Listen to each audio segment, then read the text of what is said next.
ছিলাম। তো আমি চালটাকে ভিজিয়ে রেখেছিলাম আগে, তারপরে চালটাকে আমি মিক্সিতে গুঁড়ো করে নিয়েছিলাম। গুঁড়ো করে নিয়ে আমি একটু রোদে শুকোতে দিয়েছিলাম। তো রোদে অল্প শুকিয়ে নিয়েছি। তারপরে আমি কড়াইয়ের মধ্যে জল আর একটু লবণ দিয়ে জলটা ফুটিয়ে নিয়েছি। ফোটানোর পরে তারপরে আমি চালের আটাটা দিয়ে দিয়েছিলাম। তো চালের আটাটা ভালো করে জলের মধ্যে কাই করে নেব। তা কাই করতে করতে আমার মনে হলো আরেকটু লাগবে, তো আমি আরেকটু চালের আটা দিয়ে দিয়েছিলাম। তো আমি ভালো করে মিশিয়ে নিয়ে তারপর একটা ডিশের মধ্যে নামিয়ে নিলাম।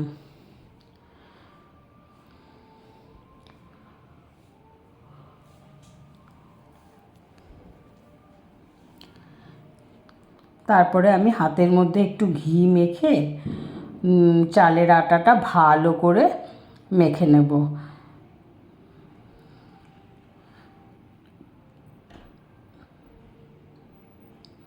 দেখো আমার চালের আটাটা মাখা হয়ে গেছে।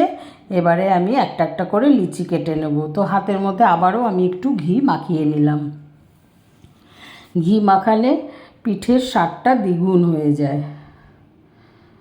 তো আমি এবার একটা একটা করে লিচি কেটে নেব।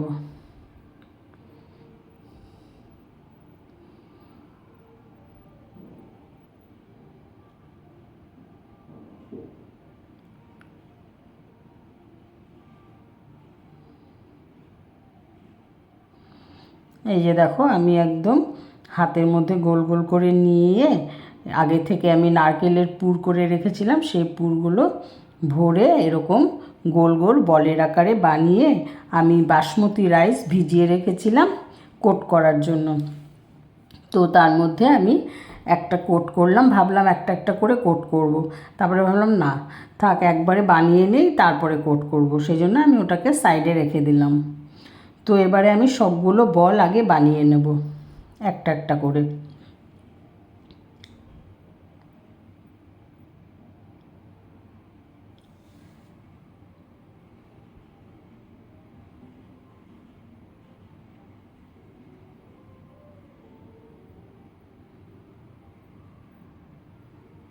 তো দেখো আমার সবগুলো পিঠে বানানো হয়ে গেছে।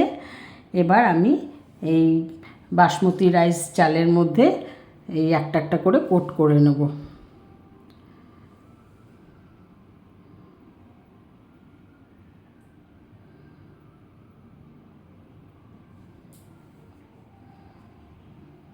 এই দেখো আমার সবগুলো কোট করা হয়ে গেছে।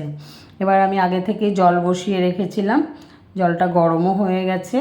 আর আমি যেই ঝাঁঝরিটার মধ্যে বসাবো সেই ঝাঁঝরিটার মধ্যে আমি আগে থেকে ঘি মাখিয়ে রেখেছিলাম। তো তার মধ্যে আমি একটা একটা করে বল দিয়ে দিলাম। এবার আমি এটাকে ঢাকা দিয়ে 30 থেকে 40 মিনিটের মতো আমি ভাপিয়ে নেব।